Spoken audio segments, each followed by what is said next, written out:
hello friends नमस्कार मैं दीपाली आज आको आहिलो अन्य এটা ভিডিওলৈ আপোনালোক সকলোকে মোৰ চেনেল দীপালিস কুকিং এন্ড ব্লগলৈ স্বাগতম জনাইছো আৰু আজি মই এয়া বনাব লৈছো মানে বনাম আৰু এয়া পনীৰৰ চিলি পনীৰ এয়া হেকানে পনীৰ কাটি থৈছো আৰু এয়া ক্যাপসিকাম কাটি ললো আৰু এয়া পিয়াজ এনেকে ডাঙৰকে কাটি থৈছো পিয়াজ এনেকৈ কৰি আৰু আহকচোন তেতিয়া হলে মই ভিডিওটো আৰম্ভ কৰো আৰু আপোনালোকক এটা অনুৰোধ কৰিছো যদি মোৰ চেনেলটোত আপোনালোক নতুন হয় তেতিয়া হলে মোৰ চেনেলটো সাবস্ক্ৰাইব কৰিব আৰু মোৰ ভিডিওটো যদি ভাল লাগে তেতিয়া হলে লাইক কৰিব আৰু শেয়াৰ কৰিব আহকচোন তেতিয়া হলে ভিডিওটো আৰম্ভ কৰো এয়া কেৰাহীত ৰিফাইন তেল দিছো ৰিফাইন তেল গৰম হৈছে এতিয়া মই পনীৰখিনি অলপ ভাজি উঠাই থম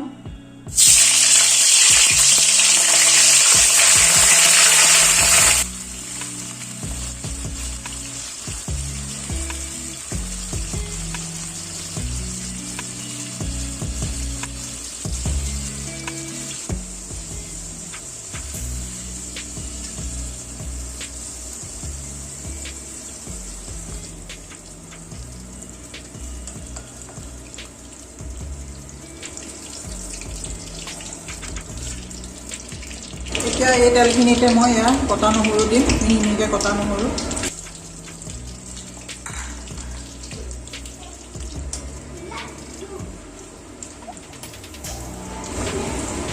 নহৰুখিনি ভাজি হ'ল এতিয়া ইয়াতে পিঁয়াজখিনি দি দিছো এনেকৈ কটা পিঁয়াজখিনি এতিয়া কেপচিকামখিনিও দি দিম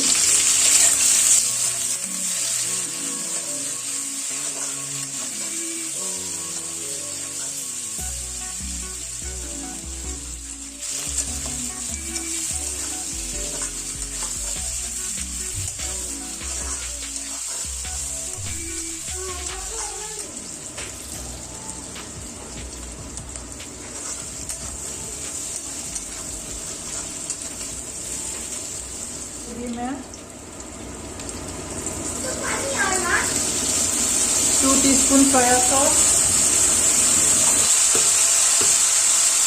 1 टीस्पून चिली सॉस दिसु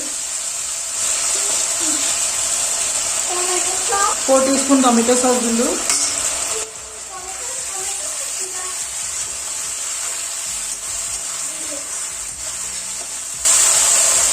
এতিয়া ইয়াতে পনীৰখিনি দি দিম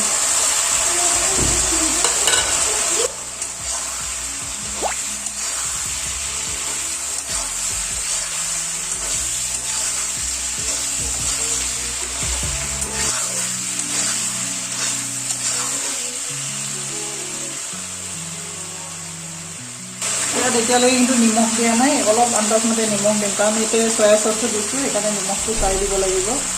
অলপ নিমখ দিছো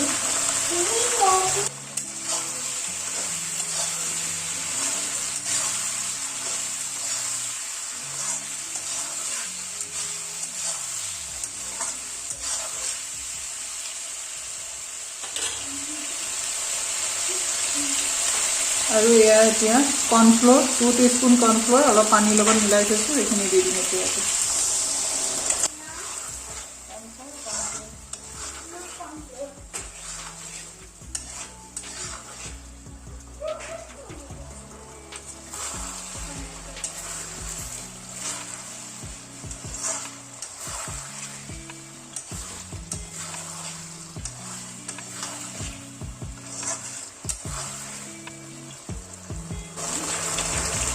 चिली पनीर रेसिपी हो गई चिली पनीर रेसिपी हो गई